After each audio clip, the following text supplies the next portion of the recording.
Gloria al Señor. Vamos a abrir nuestras Biblias en Miqueas, uno de los profetas menores, ¿verdad? Si se le dificulta encontrar este libro, es un libro relativamente pequeño, no muy pequeño, son 7 capítulos, pero está entre los profetas menores, el conocido que está muy cerca de él es Jonás, ¿verdad? Después de Jonás sigue Miqueas. Jonás, Miqueas. Ok, déjeme prenderlo. Están los hermanos nerviosos porque no he prendido esta cosa. 3, 4, probando. Ahora sí. Gracias. Vamos entonces a ver lo que el profeta Miqueas tiene que revelar, no solamente al pueblo de Dios, pero a todos los que tenemos acceso a su revelación a través de la palabra de Dios. Y será Miqueas capítulo 5. Daré lectura a los versículos del 1 al 4 y después le voy a pedir que me acompañe dando lectura a otro versículo, a uno de esos versículos, para que de ahí parta nuestra meditación de esta tarde, ¿ok? Si ya tiene Miqueas, capítulo 5, gracias a Dios, ya llegó el hermano Roberto, ya podemos empezar el mensaje. Gracias, hermano, por estar aquí. Sabemos que la hermana se reportó malita. No dejen de orar por la hermana Sarita, que está un poquito malita, y tal vez esto nos lleve no es hasta año nuevo, todavía a lo mejor le vamos a quitar la carga de preparar tamales, y no sé si vía la hermana Miki encontramos a alguien que los prepare y pueda. Si él nos ayuda, a lo mejor que nos ayude con el champurrado, o la hermana Dinora, pero si está malita, pues no queremos importunar con trabajo, ¿verdad? Dice la palabra de Dios así, si usted tiene ahí Miqueas, siga con su vista, capítulo 5, versículo 1. Rodéate ahora de muros, hija de guerreros. Nos han sitiado, con vara herirán en la mejilla al juez de Israel. Pero tú, Belén Efrata, pequeña para estar entre las familias de Judá, de ti me saldrá el que será Señor en Israel, y sus salidas son desde el principio, desde los días de la eternidad. Pero los dejará hasta el tiempo que dé a luz la que ha de dar a luz, y el resto de sus hermanos se volverán con los hijos de Israel. Y él estará y apacentará con poder de Jehová, con grandeza del nombre de Jehová su Dios, y morarán seguros, porque ahora será engrandecido hasta los fines de la tierra. Esta es palabra de Dios. Ahora, si todos tienen ahí su Biblia, Miqueas capítulo 5, les voy a pedir que ahora en voz alta me acompañen y déjenme oírles. Vamos a leer completito el versículo 2. Versículo 2, fuerte y claro, respetando los signos de puntuación que hay ahí. Dice la palabra de Dios: pero tú, Belén Efrata, pequeña para estar entre las familias de Judá, de ti me saldrá el que será Señor en Israel, y sus salidas son desde el principio, desde los días de la eternidad. Gloria al Señor. Voy a tener que pedirles que lo leamos otra vez. Se ven bien leyendo la palabra de Dios. Una vez más, dice la palabra de Dios: pero tú... A ver, ya se me descontrolaron. Ok, se me descontrolaron todos. ¿Qué pasó? Todos a una voz, ¿ok? Yo les marco el principio y déjenme oírlos. Dice la palabra de Dios: pero tú, Belén,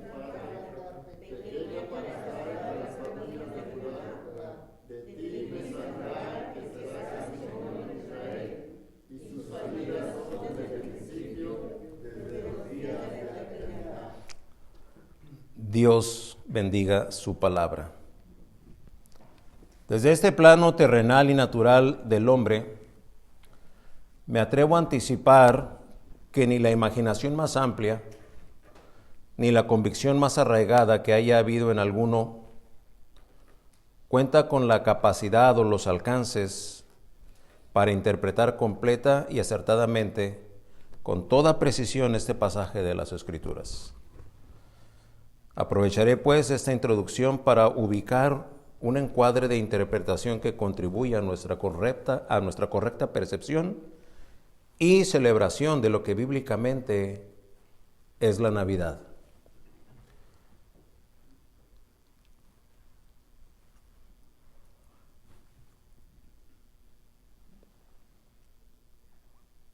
En ese encuadre, entonces, marcaré aquí 4 o 5 incisos para que podamos ubicar cómo es que esta profecía es presentada por Dios a través del profeta a su pueblo y cómo esta misma profecía tiene alcances que nos afectan a ustedes y a mí en este siglo XXI.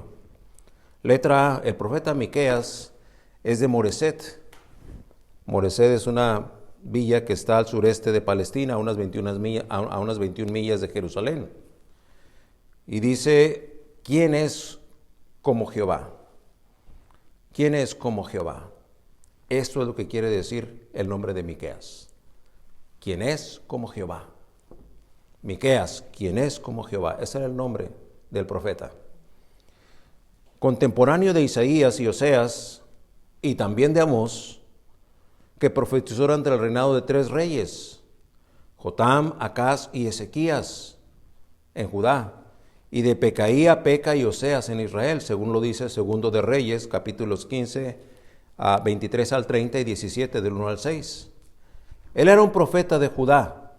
Ustedes y yo sabemos que Judá era el reino del sur, en donde predominaban los buenos reyes y donde se puede decir que había un ejercicio en la vida política del pueblo en la línea de la piedad y de lo correcto, mientras que no era así en el reino del norte, donde Israel predominaban reyes malos. Uno que otro por ahí apareció que podía ser un buen rey delante de los ojos de Jehová, pero la gran mayoría eran malos, perversos. Y por consecuencia, las tribus que estaban allá distribuidas, pues se conducían en esa manera de vivir. Profetizó en la segunda mitad del siglo VIII antes de Cristo. Y aquí le invito a hacer un ejercicio. Conforme mencionemos años antes de Cristo, estaremos mencionando años que van de mayor a menor. Mientras más tiempo de Cristo, el año es mayor. Conforme nos estamos acercando a Cristo, viene disminuyendo, es como una cuenta regresiva. Y cuando decimos más o menos a la mitad del siglo VIII, entonces estamos hablando entre el 800 y regresándonos al 700 antes de Cristo. 7 siglos y medio antes del advenimiento del Mesías. En esos 700 años, en esos 7 siglos, aparecen los 4 siglos de silencio que marcan prácticamente el tiempo en el que Dios dejó de manifestarse delante de su pueblo, y donde las últimas profecías son emitidas por el profeta Malaquías, del que estaremos Dios mediante predicando la semana que entra, si Dios nos concede. Con lo último dicho por Malaquías, el silencio empieza, y todos esos 400 años son el preámbulo que preparan el advenimiento del Rey, del Mesías, del Hijo de Dios, que habría de nacer en un pesebre. Bueno, cuando dije profetizó en la segunda mitad del siglo VIII, antes de Cristo, vemos que este profeta es citado por el maestro allá en Mateo 10, 35 y 36. Este libro se divide en 3 mensajes proféticos, me refiero a la profecía de Miqueas, y son fácilmente identificables porque cada uno de esos 3 comienzan con un imperativo muy claro, y ese imperativo que identifica cada uno de estos 3 oráculos es el imperativo oíd, la voz del Todopoderoso a través del profeta, y los encontramos ubicados en el capítulo 1, versículo 2, el primero, el segundo en 3:1, más o menos a la mitad del libro, y el tercero en 6:1, ahí aparecen los oíds. Estamos entonces hablando del profeta Miqueas. Vamos a ver ahora, letra B, contexto geográfico de su origen. Belén Efrata, el lugar Vemos que la manera en la que Dios trabaja a través de toda la eternidad, sobre todo en el trato que tiene con la humanidad entre los que estamos los elegidos de Dios, siempre va a marcar muy específicamente lugares geográficamente hablando. Por eso a las dos hermanas que se me acercaban la segunda vez que regresé de Israel, me acuerdo que me preguntaban, hermano, ¿y qué le significó a usted estar ahí? Hermana, lo único que le puedo decir es que temblaba, porque la geografía no deja mentir de la veracidad de la palabra de Dios. Así es que en el contexto geográfico de su origen, Belén Efrata, está hablando de un lugar en el espacio. Que la revelación de Dios personifique a ciudades, porque le dice, pero tú, ¿verdad? Dice ahí, pero tú, Belén Efrata, el versículo 2. Le está hablando a la ciudad como si fuera una persona. Pero no debe sorprendernos porque es característico de la Biblia. Así es como se refiere en Mateo 11:21 a Corazín y a Betsaida, cuando les dice, ay de ti Corazín, y ay de ti Betsaida, que si en ti se hubieran hecho y está hablándole a las ciudades, pero las trata como si fueran personas. A Capernaum, allá en Lucas 10:15, ¿verdad? Capernaum vas a ser sometida. A Jerusalén, allá en Lucas 13:34, donde le dice, oh Jerusalén, cuántas veces quise yo. El maestro, dolido, sentido, se refiere a la ciudad como si fuera una persona. Y así lo hace en este pasaje cuando le dice, pero tú, Belén. ¿Qué quiere decir Belén? Casa de pan. Casa de pan. Y dice Belén Efrata. Efrata quiere decir fructífera o fértil. Ahí estamos hablando del contexto geográfico. Letra C, contexto histórico y cronológico de la profecía. Aproximadamente el año 735 a.C. Ya estamos ahora, hablábamos del lugar, Belén Efrata, ahora estamos hablando de tiempo. Debido a que el reino del norte de Israel durante el ministerio de Miqueas,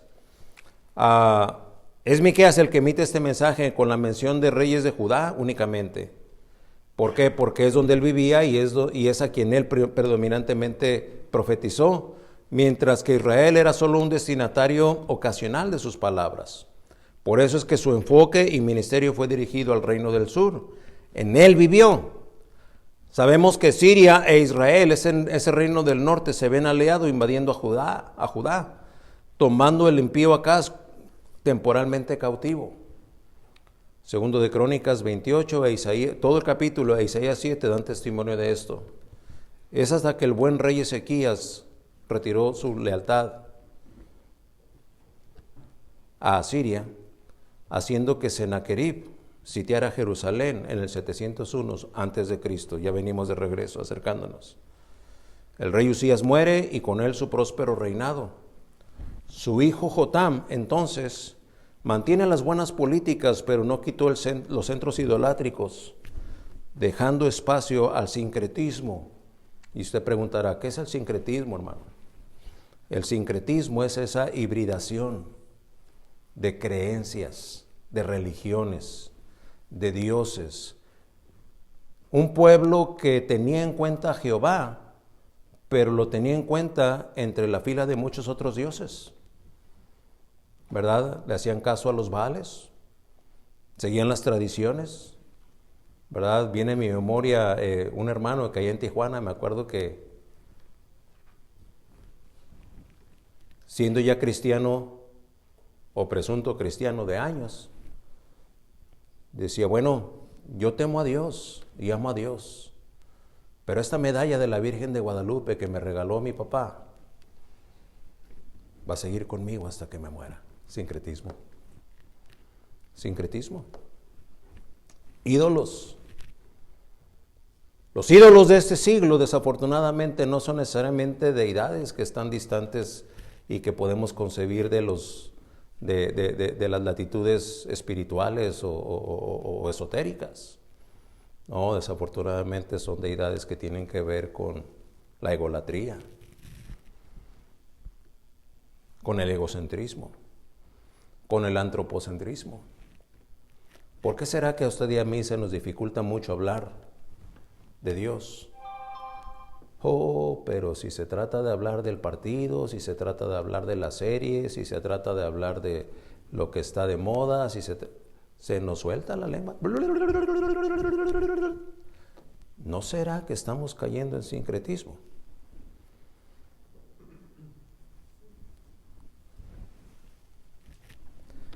¿En qué condiciones profetizó Miqueas estamos hablando? Así que vemos entonces que entre el verdadero y los falsos baales hay una mezcla. Sí, creo en Dios, pero todavía...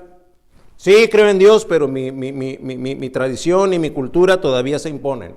Sí, creo en Dios, pero sincretismo. Asiria era la potencia dominante y una amenaza constante para Judá. En el contexto teológico, primordialmente Miqueas proclamó un mensaje de juicio a un pueblo que con persistencia buscaba el mal. A la par de él, Oseas, según lo dice 4.1 del mismo libro, y Amós, según lo dice 3.1 del mismo libro, Miqueas proclamó su mensaje a manera de demanda. Los tres oráculos ya mencionados anteriormente, ahí en 1.2, 3.1 y 6.1 de Miqueas, los identificamos por ese imperativo demandante. Oíd, oíd, oíd. Dentro de cada oráculo, él pasa de la condenación a la esperanza. Condenación a la esperanza. Condenación porque han quebrantado flagrantemente la ley de Dios, dada en el Sinaí. Y esperanza por el pacto incambiable para con sus ancestros. Y lo que dice 7.20 de Miqueas lo certifica, donde dice: cumplirás la verdad a Jacob y a Abraham la misericordia que juraste a nuestros padres desde los tiempos antiguos. La fidelidad de Dios detiene para que ese mensaje que tiene que ver con condenación vuelva a presentar luz de esperanza. ¿Por qué? Por lo que había prometido a Abraham, por lo que había prometido a Isaac, por lo que había prometido a Jacob. De ahí que la conducta y la manera de vivir de ese pueblo rebelde lleva a Dios a presentar un juicio de condenación. Pero luego viene la memoria del que es fiel, del que es inmutable. Y entonces dice: yo le prometí a Abraham, yo le prometí a Isaac, yo le prometí a Jacob, y ahora el mensaje es de esperanza. Y así es como lo encontramos. Estamos hablando del contexto teológico. El juicio divino en contra del pecado se une al compromiso inmutable por parte de Dios, por sus promesas de pacto. La combinación de la coherencia absoluta de Dios al juzgar el pecado, y dos, el compromiso inflexible de su pacto a través del remanente de su pueblo, proveyendo a los que son de Dios una clara revelación del soberano del universo, el que traerá juicio sobre los pecadores como bendición sobre aquellos que se arrepienten. Con lo anterior, abonamos a este mensaje, a esta prédica, la noción bíblica con la que habremos de hacer palanca al discernimiento espiritual en esta Navidad. Navidad desde los días de la eternidad. Pero vamos a pedirle a Dios que sea Él quien nos instruya. Y se lo vamos a pedir con una oración. Señor y Padre nuestro,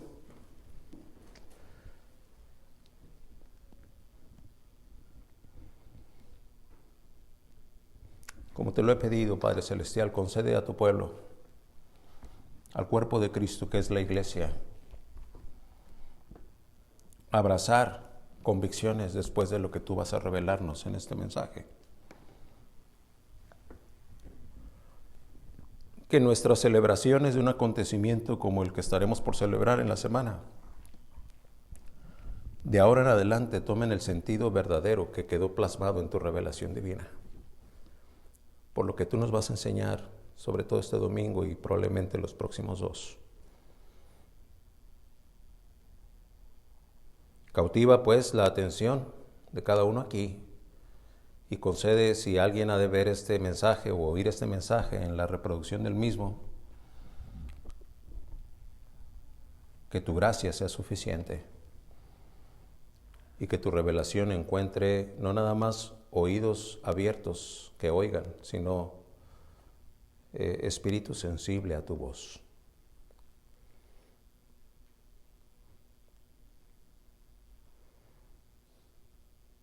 Y que la trivialidad con la que hemos celebrado hasta hoy una fecha tan importante, un acontecimiento tan importante, cambie verdaderamente para honra y gloria tuya.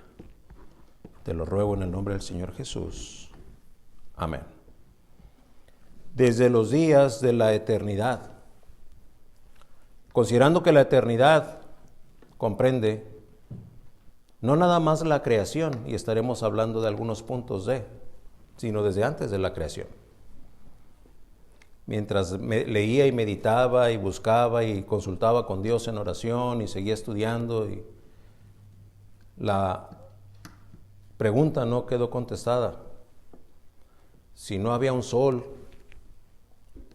antes de la creación, y si no había un planeta que girara sobre su eje, ¿cómo habrían sido los días de la eternidad?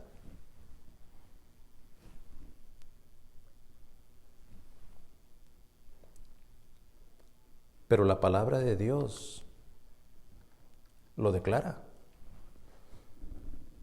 La última parte del versículo 2 de Miqueas dice y sus salidas son desde el principio, dice desde los días de la eternidad. Desde los días de la eternidad. Así es que si usted me pregunta, no voy a poder contestarle. Tomaremos entonces como referencia lo que nuestra mente puede concebir como un día.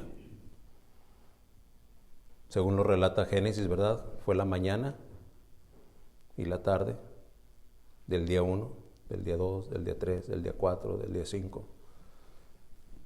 Y es lo único que nuestra mente puede concebir respecto de los días.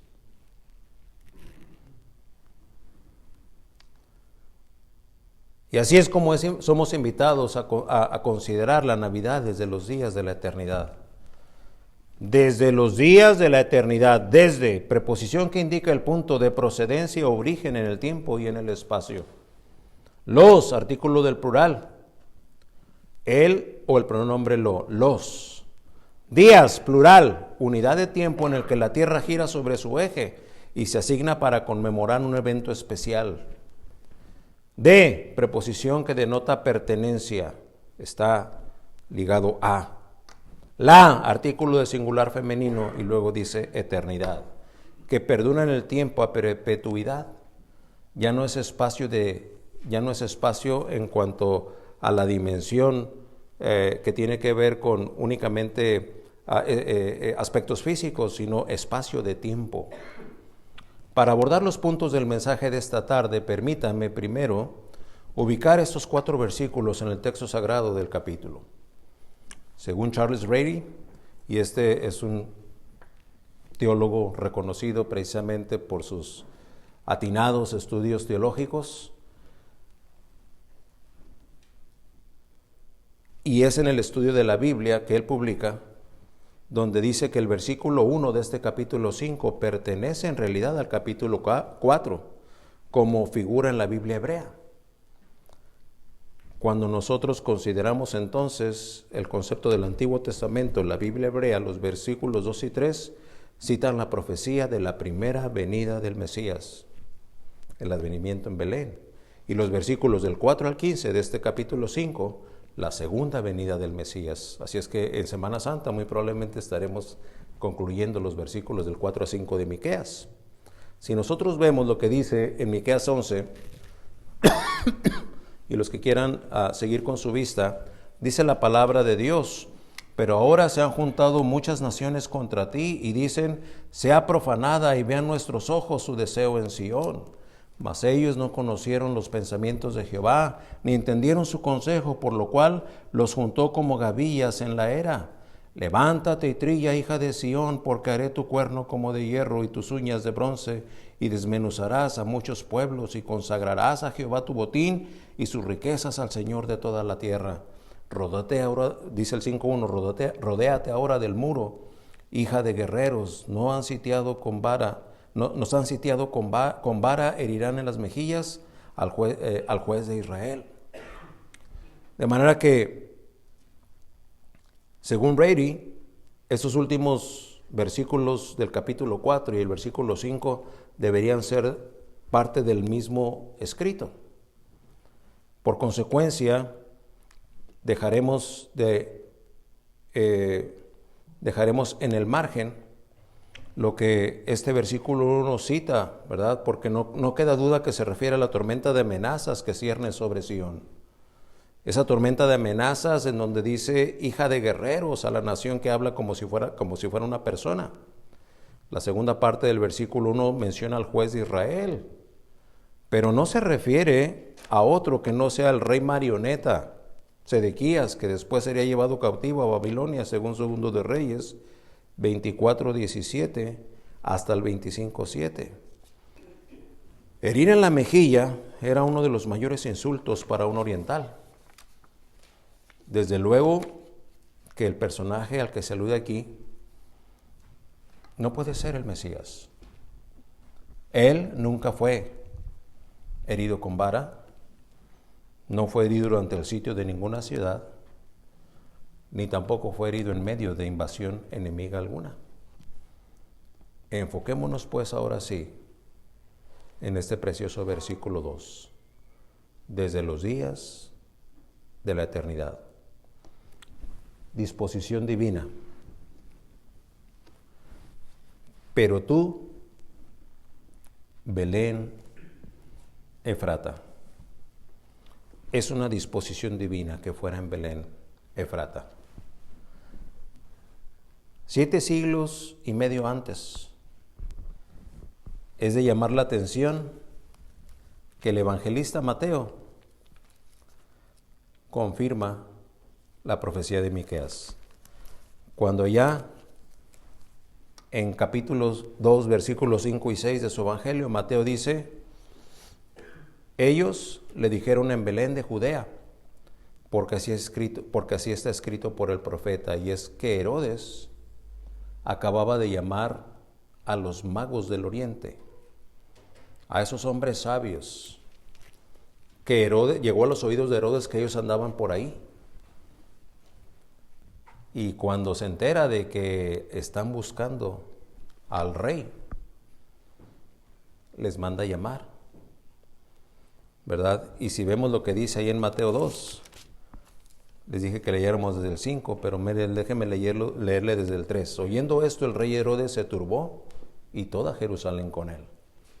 Y convocaron todos los principales sacerdotes y los escribas del pueblo, y le preguntó dónde había de nacer el Cristo. Y luego dice, ellos, ¿quiénes? Pues los sabios del oriente, en Belén de Judea, porque así está escrito por el profeta. Ellos le dijeron en Belén de Judea, porque así está escrito por el profeta, y nosotros acabamos de leer que sí. Según Miqueas 5:2, Miqueas dijo que en Belén Efrata. No obstante, no son pocos los teólogos que postulan que viniendo de los magos del oriente, al profeta al que se refieren aquí es a Daniel, según lo cita Daniel 9:24 al 26. ¿Y por qué Daniel? Bueno, porque Daniel había estado ya cautivo en Babilonia y había sido un hombre sabio, y muchos habían sido ya influenciados por este profeta. Y no está muy lejos la probabilidad y la posibilidad de que aquellos hombres sabios hayan sido influenciados por la enseñanza de Daniel. Y dice, y tú, Belén, de la tierra de Judá, no eres la más pequeña de entre los príncipes de Judá, porque en ti saldrá un guiador que apacentará a mi pueblo Israel. Note usted que hay una pequeña gran diferencia entre lo que profetiza Miqueas y lo que revela Mateo. ¿Cuál es esa pequeña diferencia o pequeña gran diferencia a la que se refiere, hermano Garza? Mire conmigo. Ya se refirió a Belén Efrata, casa de pan. Es lo que significa el nombre de la ciudad, Belén Efrata. Lugar más que apropiado para que de ahí naciese el pan de vida. El pan de vida. lugar de pan.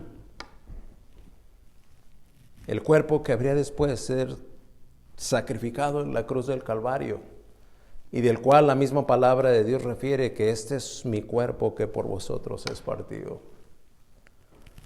La relación que hay entonces entre el Calvario y el Belén empieza a hacerse evidente. Y vemos aquí entonces que el lugar más que apropiado para que de ahí naciese ese pan de vida. Jesús le dijo, yo soy el pan de vida, según dice 6:35 de Juan. El que a mí viene nunca tendrá hambre, y el que en mí cree no tendrá sed jamás.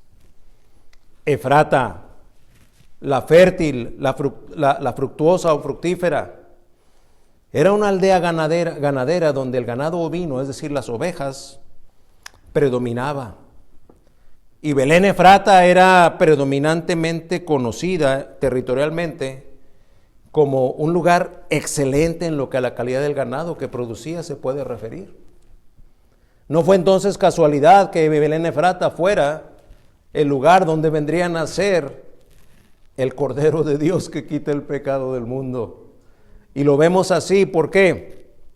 Porque el israelita que habría de traer un cordero para el holocausto al templo, encontraría en Belén al más sano y al más limpio del que pudiera pensarse. La fama de Belén entonces para el judío, que tenía que ver con una vez al año ir y entregar sus holocaustos y sus ofrendas, sin duda si podías ir a Belén ibas a llevar un cordero que iba a ser acepto delante del sumo sacerdote. Ve y trae una oveja de las que están en Belén y por seguro te lo va a aceptar el sacerdote. La fama estaba ahí. En sí, la tradición dicta que muchos de los sumos sacerdotes, al cumplir con su oficio de presentar ofrendas a Jehová, cuando veían a un corderito en excelentes condiciones, limpio, sano, fuerte, perfecto, acertaban suponer que aquel espécimen venía de Belén. ¿Qué es lo que quiere decir entonces? Que si usted o yo llegábamos como judíos y presentábamos el corderito para ser sacrificado, el sumo sacerdote lo revisaba. Y no fueron pocas las veces que pudo haberse referido a aquel cordero como que te lo trajiste de Belén, ¿verdad? Este es de los de allá. Está tan perfecto, está tan completo, está tan limpio, está tan sano, que debe ser de los pastores de Belén. Cuando es Jehová el que habla, y es Miqueas el que escribe, y somos nosotros los que oímos, de ti Belén me saldrá. Nótese el pronombre personal, me. Lo dice porque qué más excelente cordero que Cristo. Qué más excelente amante y perfecto redentor, Jesús el Mesías, vendría para llevar a cabo los designios de Dios. Habría de ser de Belén. ¿Y dónde nació el niño Jesús? En Belén. Belén Efrata, lugar de pan, fructífero. Esa fue una disposición divina. Número 2, una asignación humilde. Aquí es donde vamos a ver la pequeña diferencia entre lo que Miqueas profetiza y lo que Mateo registra. Pequeña entre las demás, una pequeña aldea. Yo no sé cuántos conocen mucho el territorio nacional, México, ¿verdad? Pero hay un lugar en Michoacán que se llama La Piedad, Michoacán. ¿Cuántos lo conocen o han oído de él? Ok, hay 2 o 3 nada más, ¿verdad? La Piedad, Michoacán, es un pueblo en el estado que lleva el nombre Michoacán, ¿verdad? En donde el ganado porcino es muy famoso. Las mejores carnitas vienen de los puercos de crianza de La Piedad, Michoacán. Una de las situaciones que se dan cuando usted se aproxima por tierra a La Piedad, Michoacán, es que por unos 25 o 30 kilómetros antes de llegar a la ciudad ya le empieza a llegar un olor a chiquero. Y así es como usted se da cuenta que ya va acercándose a La Piedad. Viene muy tranquilo en el carro, ¿verdad? Subiendo, bajando, avanzando. De repente le empieza a llegar el olor a chiquero. Entonces la mayoría de los que ya están muy acostumbrados a recorrer esos terrenos, dicen, ya faltan unos 21 kilómetros para llegar a La Piedad. Y nacionalmente, y entiendo según a la fecha, ya está internacionalmente, si aquel ganado es de La Piedad, es un ganado de lo mejor que puede haber, no nada más en el país, en el mundo. Pero su fama ya trascendió. Bueno, Belén tenía su fama. Y era una pequeña aldea. Sí, con muy buen ganado ovino.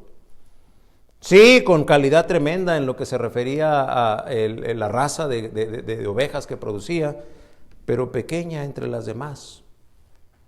A los ojos de todo Israel, aquella aldea era pequeña y podemos confirmar y asentir, es decir, admitir como cierto, que terrenalmente lo era. Pero es que tenemos que entender que no son las imponentes dimensiones terrenales las que trascienden en lo eterno. De ahí que Dios hable y Miqueas lo escriba en su profecía, definiéndolo así, como pequeña, refiriéndose a aquel lugar.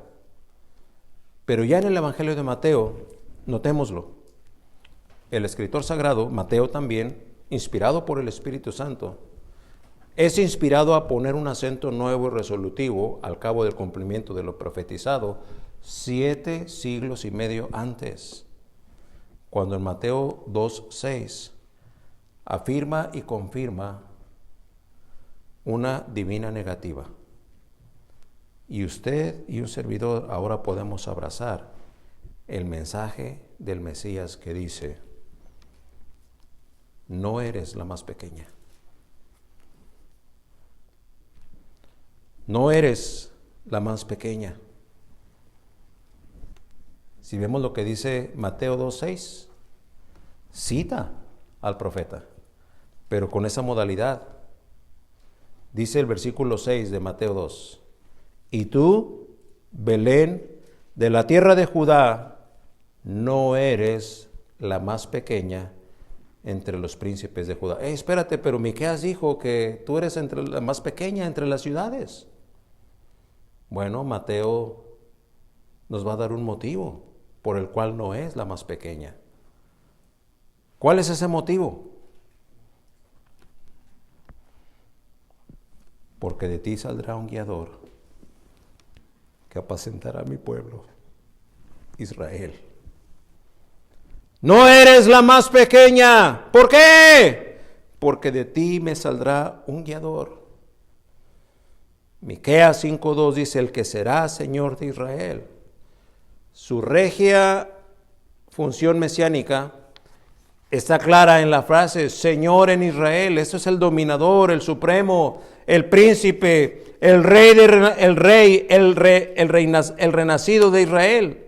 Y en cumplimiento con todas sus funciones, ya el eterno Mesías da a entender claramente que sus salidas han sido varias. Miren lo que dice el versículo 2 ahí en Miqueas 5:2. Pero tú, Belén Efrata, pequeña para estar entre las familias de Judá, de ti me saldrá el que será el Señor en Israel. Y sigue diciendo, y sus salidas son desde el principio, desde los días de la eternidad. ¿Salidas son desde el principio? Sí, si los católicos entendieran eso, se darían cuenta que no tienen por qué hacer caso a esa enseñanza herética que hablan de que María es la Madre de Dios. El niño que nació en Belén fue el Verbo de Dios encarnado.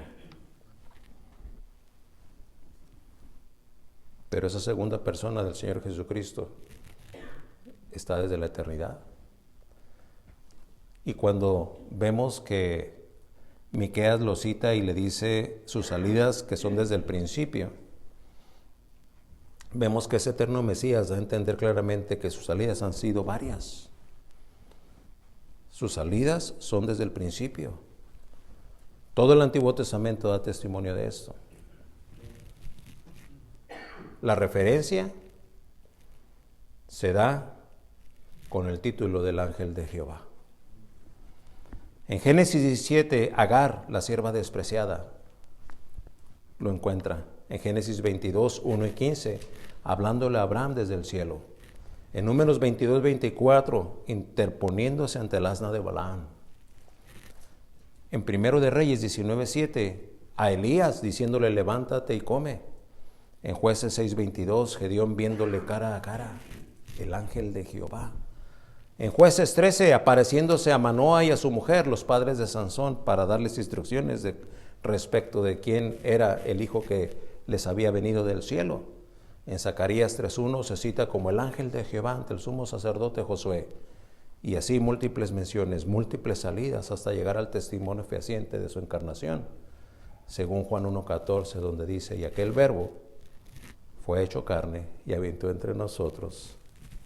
Y vimos su gloria, gloria como el unigénito del Padre, llena de gracia y de verdad.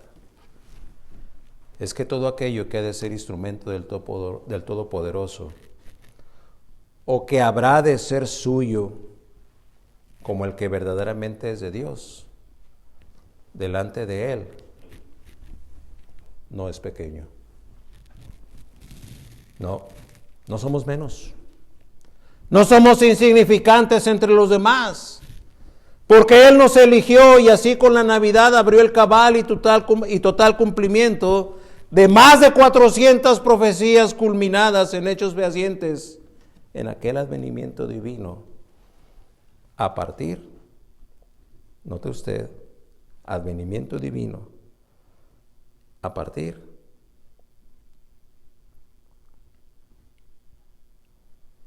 de la humilde asignación. El Mesías irrumpe en el mundo, espacio. ¿Cuándo?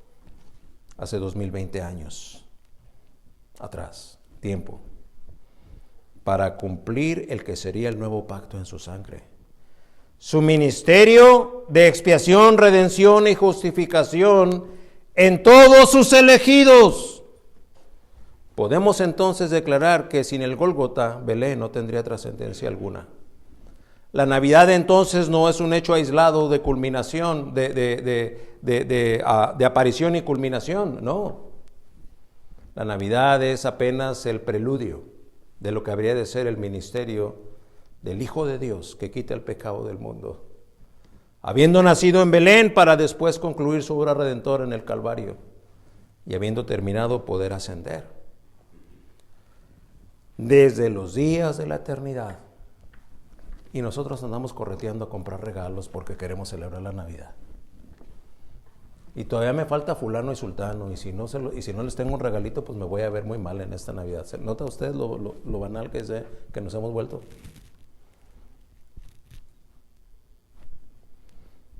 Desde los días de la eternidad. Número 3, eslabón profético. Un eslabón profético. Acabo de decir ahorita que la Navidad es apenas el preludio. Es un eslabón profético porque 750 años antes ya fue anunciado por un profeta, el que estamos citando hoy.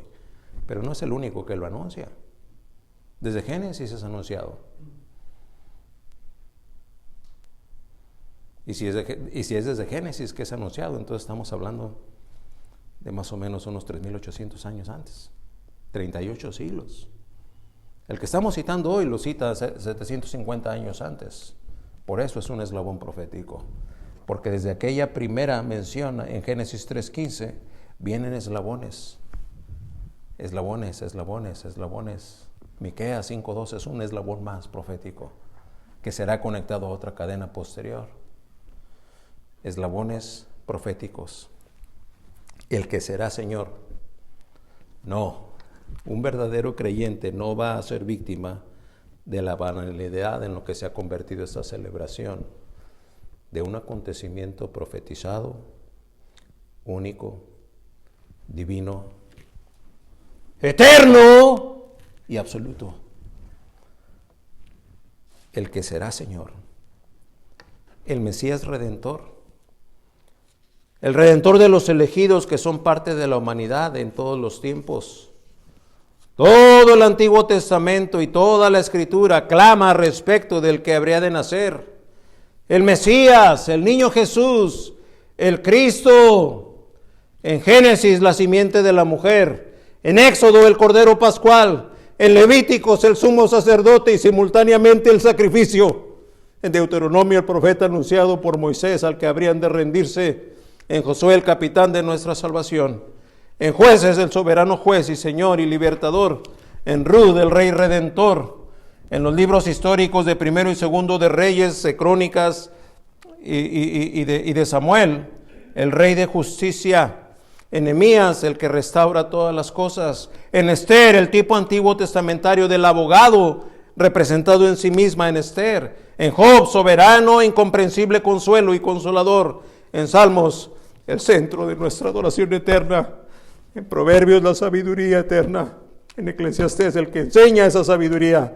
En Cantares, el esposo amante. En los profetas mayores y menores, el Mesías que habría de venir y su ministerio.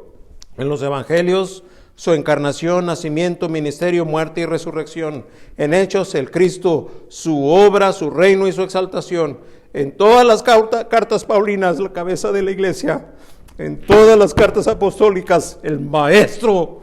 En Hebreos, su posición suprema, sacerdote, sacrificio y reino. En el Apocalipsis, el Cordero de Dios. Sí, aquel pequeño ser que nació en Belén de Judá, el Cristo. El Redentor, el Salvador, el Hijo del Hombre, el Hijo de Dios, el que será Señor. En este acontecimiento navideño es un eslabón profético. Desde los días de la eternidad. Decreto divino. Decreto divino.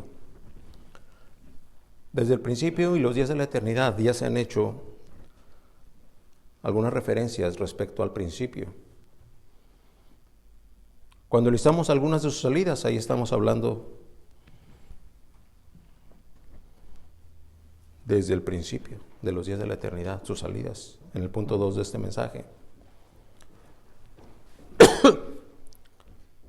Si intento entregar el mensaje, no lo hago con la presunción de estar mencionando todo lo que implica doctrinalmente el ancla bíblica de que vamos a echar mano para concluir. Si siguen con atención esta conclusión, Dios ha de revelarle su decreto divino.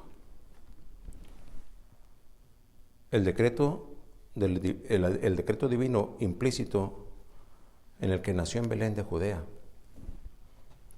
Si Génesis 1:1 cita el principio, en el principio creó Dios los cielos y la tierra. Usted sabe Génesis 1:1, ¿verdad?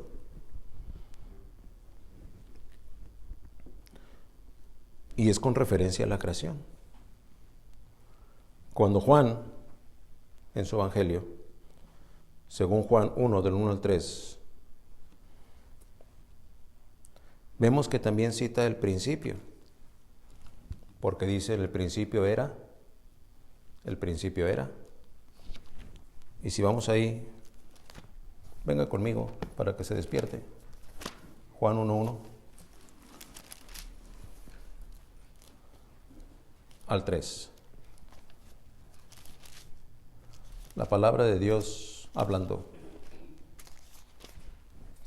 En el principio era el verbo.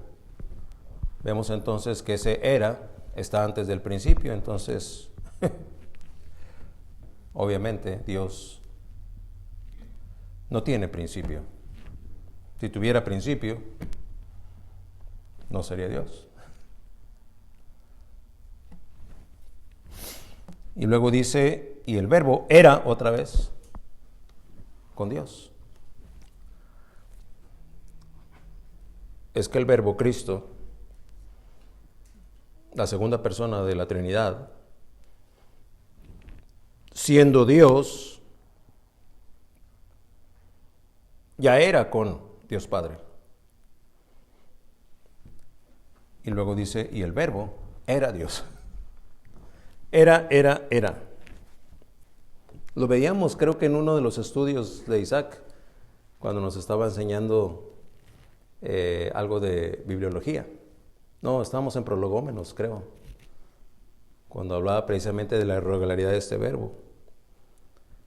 Así es que si bien Génesis 1 nos cita el principio, es con referencia a la creación. Cuando Juan 1, del 1 al 3, en su Evangelio, también cita el principio, notaremos que la irregularidad del verbo confirman la eternidad del verbo.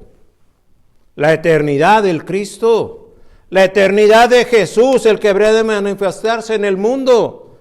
¿Cómo? Naciendo en Belén. Jesús es y luego existe. Jesús es y luego existe. ¿Por qué? Porque para existir hay que estar en el contexto de lo creado. Y para poderse manifestar en la creación, Él ya era. Según Efesios 1, del 3 al 4, dice la palabra de Dios, y estoy hablando el decreto divino. Según Efesios 1, 3 y 4, usted ya ha aprendido parte de este mensaje, de este pasaje, cuando dice: bendito sea el Dios y Padre de nuestro Señor Jesucristo, que nos bendijo con toda bendición espiritual en los lugares celestiales en Cristo. Lugares celestiales en Cristo. Hermano, pero en la eternidad, si ya estamos batallando con entender cómo está lo del tiempo, cómo es lo que es un día, cómo podemos entender lugares. No me pregunte, ¿verdad? Son dimensiones que humanamente no podemos concebir, pero que la revelación ha de presentarse delante de nosotros de manera que nuestra escueta ilimitadamente pueda conceptualizarlo. Por eso dice ahí lugares celestiales en Cristo. Y luego dice, según nos escogió en Él. ¡En Él! ¿Cuándo? Antes de la fundación del mundo, antes de que el mundo fuera creado.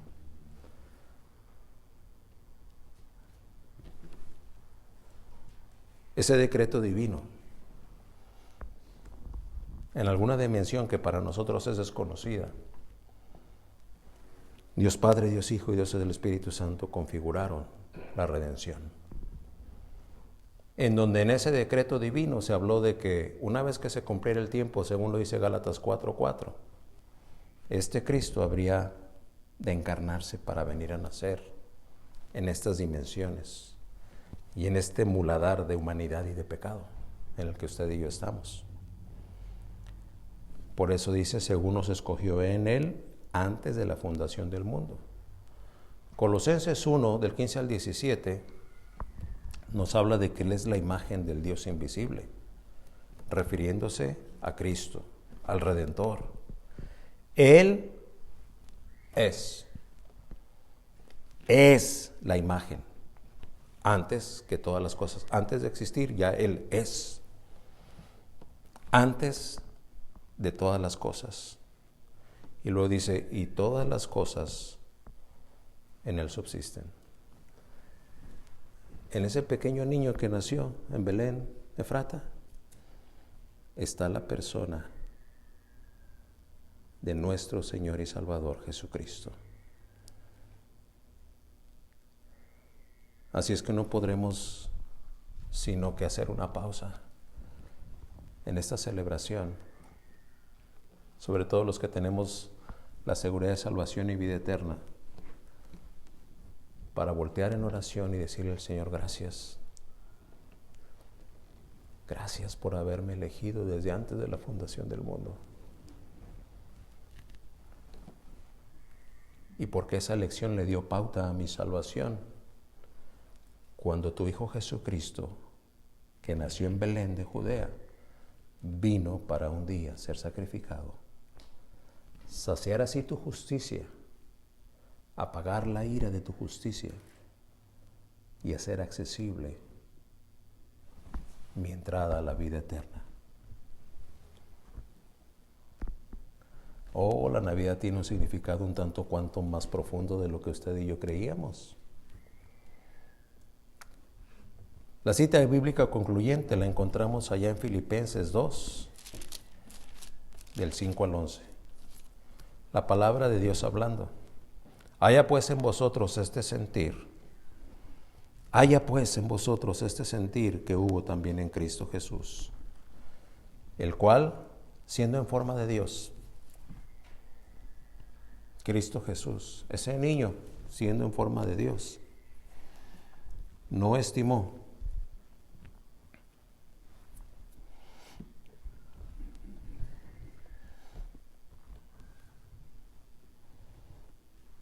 el ser igual a Dios como cosa a que aferrarse, sino que se despojó a sí mismo, tomando forma de siervo, hecho semejante a los hombres, y estando en la condición de hombre, se humilló a sí mismo, haciéndose obediente hasta la muerte y muerte de cruz.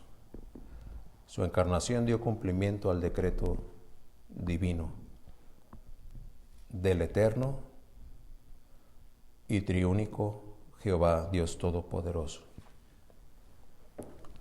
No, esta celebración no es una fiesta secular y material de superficiales afectos expresados convenenciariamente.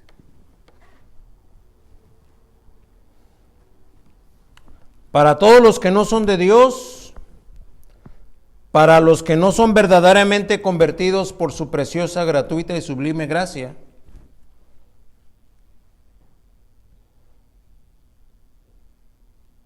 es alta la probabilidad, incluyendo usted que puede estar oyendo este mensaje en la retransmisión, de que ya Dios le haya revelado hoy la salvación que provino de Belén, Efrata. La salvación que hay en el Jesús nacido en esa pequeña aldea. Que este Salvador sea para usted hoy día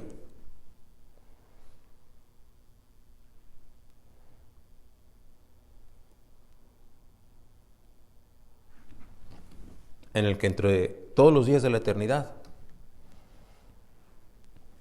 venga a representar el día de su salvación, si es que usted no es salvo.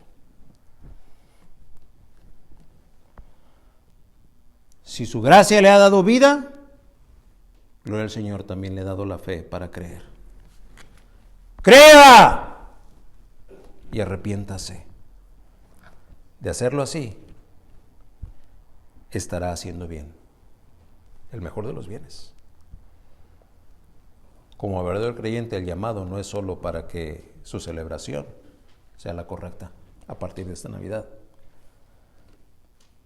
Delante del celebrado, de Cristo. Por eso está usted citado aquí, el 24 a las 3:30.